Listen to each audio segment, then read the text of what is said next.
I don't always write historical novels, but when I do, it's because I'm really fascinated by a particular period in history.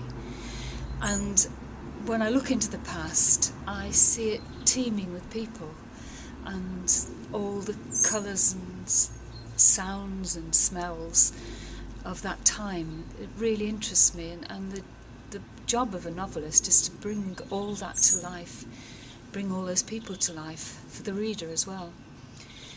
I had the idea to write Treason quite a time ago, and at that time it was going to be something quite different from the way it finished up. I was interested in the Elizabethan period, and I had an idea of writing about a boy who wanted to sail around the world in that period of adventure and exploration.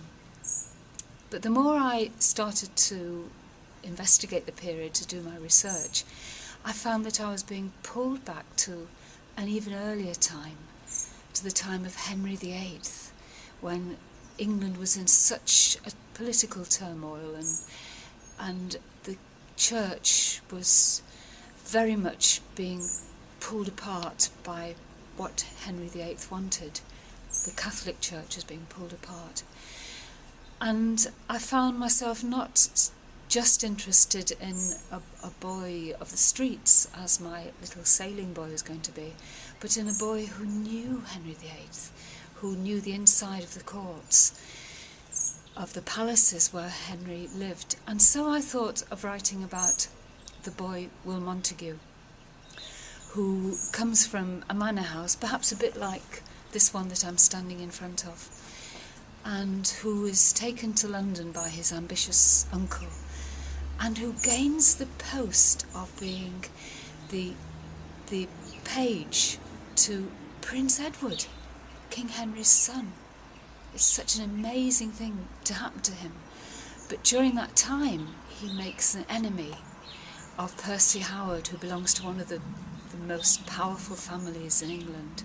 And Percy Howard schemes to get rid of Will and his father. And it's when this happens that Will comes to meet the boy, Nicholas Drew, the poor boy, who lives in a hovel in the poor part of London, outside the palace gates, and who helps Will to save his father's life. So the two worlds come together.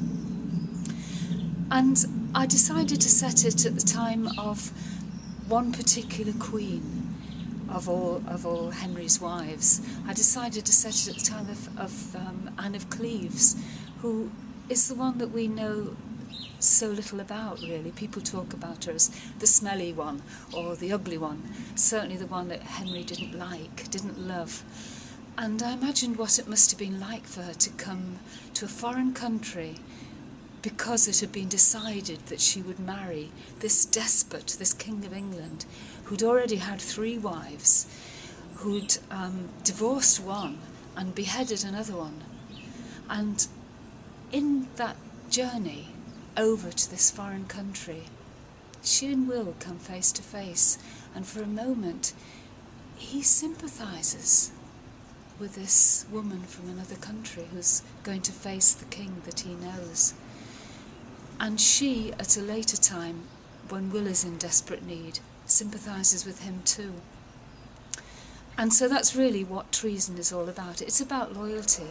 It's about the loyalty that a son will have for his father, and the loyalty between a subject and his king. And most of all, it's about the loyalty between 2 friends, Will Montague and Nicholas Drew, and how their